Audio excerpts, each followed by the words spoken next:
قرآن مجید کا سورہ نمبر 29 سورہ عنکبوت۔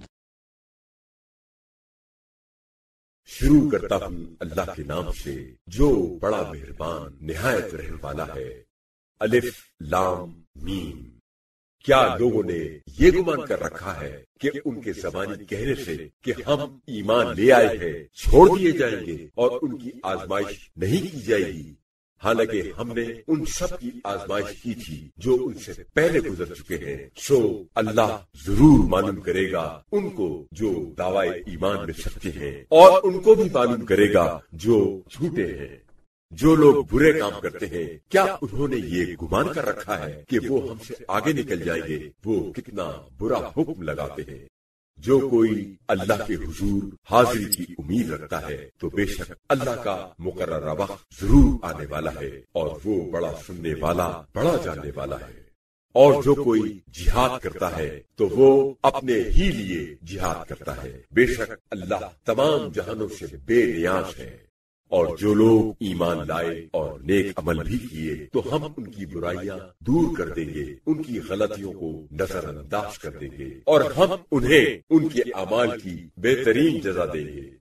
اور ہم نے انسان کو وصیت کی ہے، یعنی حکم دیا ہے کہ وہ اپنے والدین کے ساتھ اچھا سلوک کرے، اور یہ بھی کہ اگر وہ تجھ پر زور ڈالے کہ تو کسی ایسی چیز کو میرا شریک بنا جس کا تجھے کوئی علم نہیں ہے تو پھر ان کی اطاعت نہ کر۔ تم سب کی باز گشت میری ہی طرف ہے تو میں تمہیں بتاؤں گا جو کچھ تم کیا کرتے تھے۔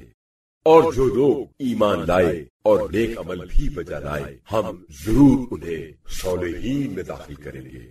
اور لوگوں میں سے کچھ ایسے بھی ہیں جو زبان سے کہتے ہیں کہ ہم اللہ پر ایمان لائے، پھر اللہ کی راہ میں جب اسے اذیت پہنچائی جاتی ہے تو وہ ان لوگوں کی آزمائش کو اللہ کے عذاب کے مانند قرار دے دیتا ہے۔ اور اگر آپ صلی اللہ علیہ وآلہ وسلم کے پروردگار کی طرف سے کوئی مدد پہنچ جائے تو وہ کہتے ہیں کہ ہم بھی تو تمہارے ساتھ تھے۔ کیا جو کچھ دنیا جہاں والوں کے دلوں میں ہے کیا اللہ اس کا سب سے بہتر جاننے والا نہیں ہے؟ اور اللہ ضرور معلوم کرے گا کہ مومن کون ہے اور منافق کون۔ اور کافر لوگ اہل ایمان سے کہتے ہیں کہ تم ہمارے راستے پر چلو، تمہارے گناہوں کا بوجھ ہم اٹھائیں گے، حالانکہ یہ ان کے گناہوں کو کچھ بھی اٹھانے والے نہیں، وہ بالکل جھوٹے ہیں۔ ہاں البتہ یہ لوگ اپنے بوجھ اٹھائیں گے اور اپنے بوجھوں کے ساتھ کچھ اور بوجھ بھی، اور قیامت کے دن ضرور ان سے بات پوچھ کی جائے گی ان افطرا پردازیوں کے بارے میں جو وہ کرتے تھے۔ اور یقیناً ہم نے نوح کو ان کی قوم کی طرف بھیجا اور وہ اس میں 50 سال کم 1000 سال رہے، پھر آخرکار اس قوم کو طوفان نے آ پکڑا اس حال میں کہ وہ ظالم تھے۔ بس ہم نے نوح کو اور کشتی والوں کو نجات دی اور اس کشتی کو تمام جہانوں کے لیے اپنی ایک نشانی بنا دیا۔ اور ہم نے ابراہیم کو بھیجا جبکہ انہوں نے اپنی قوم سے کہا کہ اللہ کی عبادت کرو اور اس کی نافرمانی سے ڈرو، اگر تم کچھ سمجھ رکھتے ہو تو یہ تمہارے لیے بہتر ہے۔ تم اللہ کو چھوڑ کر محض بتوں کی پرستش کرتے ہو اور تم ایک جھوٹ گھڑتے ہو، بے شک یہ جن کی تم اللہ کو چھوڑ کر عبادت کرتے ہو وہ تمہاری روزی کے مالک و مختار نہیں ہے، بس تم اللہ سے روزی طلب کرو اور اسی کی عبادت کرو اور اسی کا شکر ادا کرو اور اسی کی طرف تم لوٹائے جاؤ گے۔ اور اگر تم مجھے جھٹلاتے ہو تو یہ کوئی نئی بات نہیں ہے، تم سے پہلے بھی کئی امتیں اپنے پیغمبروں کو جھٹلا چکی ہیں، اور رسول کی ذمہ داری صرف واضح تبلیغ کرنا ہے اور بس۔ کیا ان لوگوں نے نہیں دیکھا کہ اللہ کس طرح پہلی بار مخلوق کو پیدا کرتا ہے پھر کس طرح اسے دوبارہ پلٹاتا ہے؟ بے شک یہ بات اللہ کے لیے آسان ہے۔ آپ صلی اللہ علیہ وآلہ وسلم کہیے کہ زمین میں چلو پھرو، پھر غور سے دیکھو کہ اللہ نے کس طرح مخلوق کو پہلی بار پیدا کیا، پھر اسی طرح اللہ پچھلی بار بھی پیدا کرے گا۔ بے شک اللہ ہر چیز پر پوری قدرت رکھتا ہے، وہ جسے چاہتا ہے سزا دیتا ہے اور جس پر چاہتا ہے رحم کرتا ہے، اور اسی کی طرف تم سب لوٹائے جاؤ گے۔ اور تم اللہ کو نہ زمین میں عاجز کر سکتے ہو اور نہ آسمان میں، اور نہ ہی اللہ کے سوا تمہارا کوئی سرپرست و کارساز ہے اور نہ ہی کوئی مددگار۔ اور جن لوگوں نے اللہ کی آیتوں اور اس کی بارگاہ میں حاضری کا انکار کیا وہ میری رحمت سے مایوس ہو گئے ہیں اور ان کے لیے دردناک عذاب ہے۔ اور ان ابراہیم کی قوم کا جواب اس کے سوا اور کوئی نہیں تھا کہ انہیں قتل کر دو یا آگ میں جلا دو، تو اللہ نے انہیں آگ سے بچا لیا۔ بے شک اس میں ایمان لانے والوں کے لیے بڑی نشانیاں ہیں۔ اور ابراہیم نے اپنی قوم سے کہا کہ تم نے اللہ کو چھوڑ کر زندگانی دنیا میں باہمی محبت کا ذریعہ سمجھ کر ان بتوں کو اختیار کر رکھا ہے، پھر قیامت کے دن تم ایک دوسرے کا انکار کرو گے اور ایک دوسرے پر لعنت کرو گے، اور تمہارا ٹھکانہ دوزخ ہوگا اور تمہارا کوئی مددگار نہ ہوگا۔ اور لوط نے ان ابراہیم کی بات مانی اور اطاعت کی، اور انہوں نے کہا میں اپنے پروردگار کی طرف ہجرت کرنے والا ہوں، بے شک وہ غالب اور بڑا حکمت والا ہے۔ اور ہم نے انہیں اسحاق اور یعقوب عطا کیے، اور نبوت اور کتاب ان کی نسل میں قرار دے دی، اور ہم نے ان کو دنیا میں بھی ان کا صلہ دیا، اور آخرت میں یقیناً وہ صالحین میں سے ہوں گے۔ اور ہم نے لوط کو بھیجا جبکہ انہوں نے اپنی قوم سے کہا کہ تم بے حیائی کا وہ کام کرتے ہو جو تم سے پہلے دنیا جہان والوں میں سے کسی نے نہیں کیا۔ کیا تم عورتوں کو چھوڑ کر مردوں کے پاس جاتے ہو اور راہ زنی کرتے ہو اور اپنے مجمع میں برے کام کرتے ہو؟ تو ان کی قوم کے پاس اس کے سوا کوئی جواب نہ تھا کہ انہوں نے کہا اے لوط اگر تم سچے ہو تو ہم پر اللہ کا عذاب لاؤ۔ لوط نے کہا اے میرے پروردگار، ان مفسد لوگوں کے مقابلے میں میری مدد فرما۔ اور جب ہمارے بھیجے ہوئے فرشتے ابراہیم کے پاس خوشخبری لے کر آئے تو انہوں نے اثناء گفتگو میں یہ بھی کہا کہ ہم اس لوط کی بستی والوں کو ہلاک کرنے والے ہیں، کیونکہ اس بستی کے لوگ بڑے ظالم ہیں۔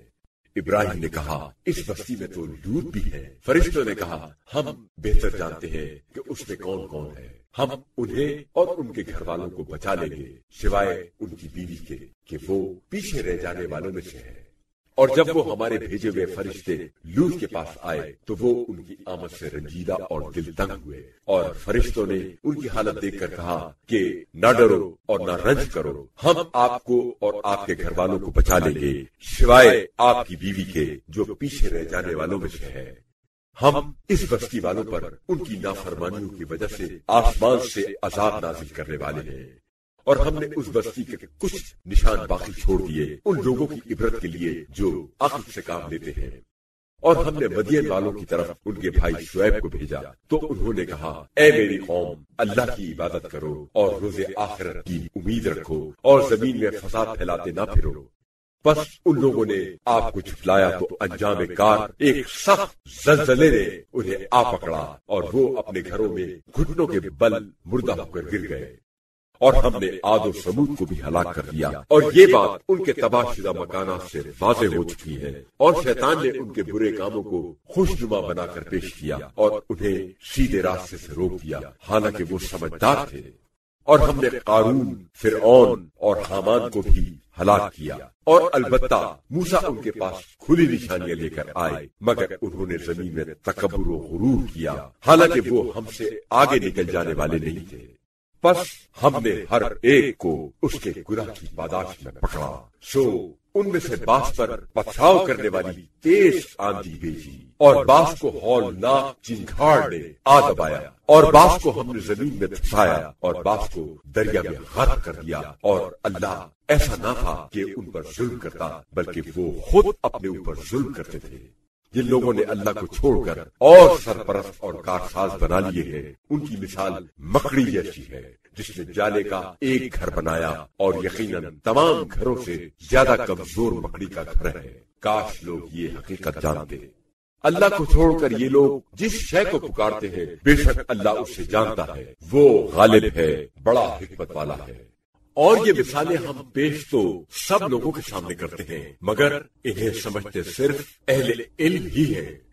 اللہ نے آسمانوں اور زمین کو حق کے ساتھ پیدا کیا ہے، بے شک اس میں اہل ایمان کے لیے اس کی قدرت کی ایک نشانی موجود ہے۔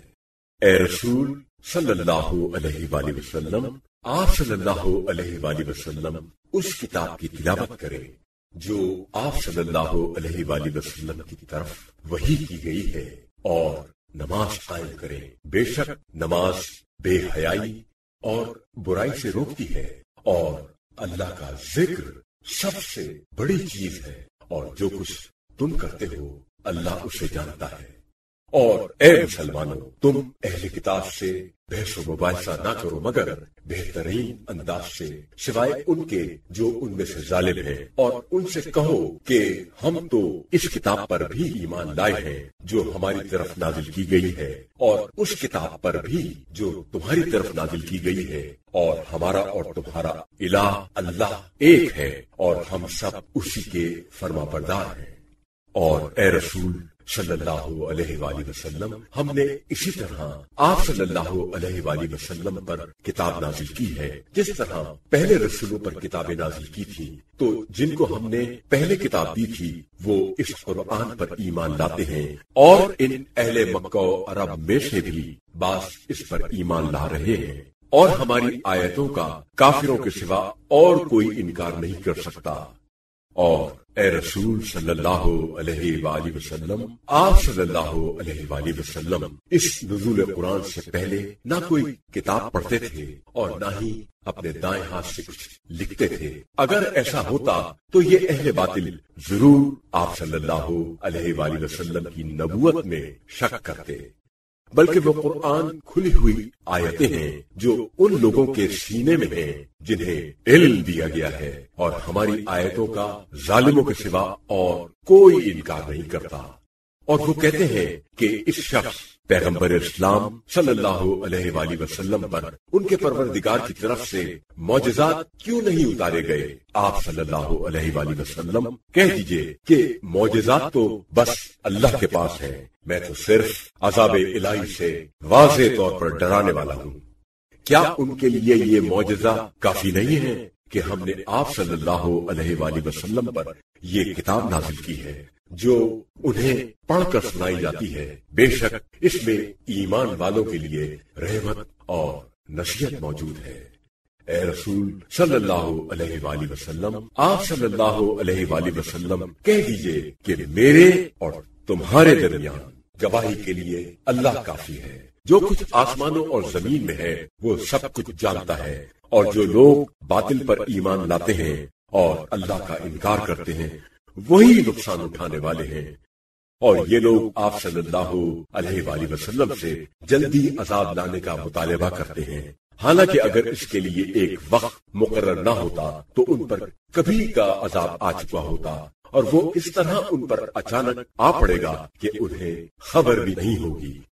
وہ آپ صلی اللہ علیہ وآلہ وسلم سے جلدی عذاب لانے کا مطالبہ کرتے ہیں، حالانکہ جہنم کافروں کو گھیرے ہوئے ہے۔ جس دن عذاب ان کو اوپر سے اور پاؤں کے نیچے سے ڈھانک لے گا، اور خدا کہے گا کہ اب مزہ چکھو اس کا جو کچھ تم دنیا میں کرتے رہے ہو، تب ان کو پتہ چلے گا۔ اے میرے وہ بندو جو ایمان لائے ہو، میری زمین بہت وسیع ہے، بس تم میری ہی عبادت کرو۔ ہر نفس موت کا مزہ چکھنے والا ہے، پھر تم سب ہماری طرف لوٹائے جاؤ گے۔ اور جو لوگ ایمان لائے اور نیک عمل کیے، ہم ان کو جنت کے بالا خانوں میں جگہ دیں گے جن کے نیچے نہریں جاری ہوں گی، اور وہ ان میں ہمیشہ رہیں گے۔ کیا اچھا اجر ہے نیک عمل کرنے والوں کا، جنہوں نے صبر کیا اور اپنے پروردگار پر بھروسہ کرتے ہیں۔ اور کتنے زمین پر چلنے والے جانور ایسے ہیں جو اپنا رزق اٹھائے نہیں پھرتے، اللہ ہی انہیں رزق دیتا ہے اور تمہیں بھی، اور وہ بڑا سننے والا اور بڑا جاننے والا ہے۔ اور اگر آپ صلی اللہ علیہ وآلہ وسلم ان مشرکوں سے پوچھیں کہ آسمانوں اور زمین کو کس نے پیدا کیا ہے اور سورج اور چاند کو کس نے مسخر کیا ہے، تو وہ ضرور کہیں گے کہ اللہ نے۔ تو پھر وہ کدھر جا رہے ہیں؟ اللہ ہی اپنے بندوں میں سے جس کو چاہتا ہے روزی کشادہ کر دیتا ہے، اور جس کی چاہتا ہے تنگ کر دیتا ہے۔ بے شک اللہ ہر چیز کا بڑا جاننے والا ہے۔ اور اگر آپ صلی اللہ علیہ وآلہ وسلم ان سے پوچھیں کہ آسمان سے پانی کس نے نازل کیا اور زمین کو مردہ ہونے بنجر ہونے کے بعد کس نے زندہ آباد کیا، تو وہ ضرور کہیں گے اللہ نے۔ آپ صلی اللہ علیہ وآلہ وسلم کہیے الحمدللہ، لیکن اکثر لوگ عقل سے کام نہیں لیتے اور یہ دنیاوی زندگی تو محض کھیل تماشا ہے اور حقیقی زندگی تو آخرت والی ہے۔ کاش لوگوں کو اس حقیقت کا علم ہوتا۔ بس جب یہ لوگ کشتی میں سوار ہوتے ہیں تو اپنے دین و اعتقاد کو اللہ کے لیے خالص کر کے اس سے دعا مانگتے ہیں، پھر جب انہیں نجات دے کر خشکی کی طرف لے آتا ہے تو ایک دم وہ شرک کرنے لگتے ہیں، تاکہ جو نعمت ہم نے انہیں عطا کی ہے وہ اس کا کفران کرے اور تاکہ وہ لطف اٹھا لے، سو انہیں اس کا انجام عنقریب معلوم ہو جائے گا۔ کیا یہ لوگ نہیں دیکھتے کہ ہم نے ان کے شہر کو امن والا حرم بنا دیا ہے، حالانکہ ان کے گرد و پیش کے لوگوں کو اچک لیا جاتا ہے، پھر بھی یہ لوگ باطل پر ایمان لاتے ہیں اور اللہ کی نعمت کا کفران ناشکری کرتے ہیں۔ اس شخص سے بڑا ظالم کون ہے جو اللہ پر جھوٹا بہتان باندھے یا حق کو جھٹلائے جبکہ وہ اس کے پاس آ چکا ہے؟ کیا کافروں کا ٹھکانہ جہنم نہیں ہے؟ اور جو لوگ ہماری خاطر جد و جہد کرتے ہیں ہم ان کو ضرور اپنے راستے دکھا دیتے ہیں، اور بے شک اللہ محسنین کے ساتھ ہے۔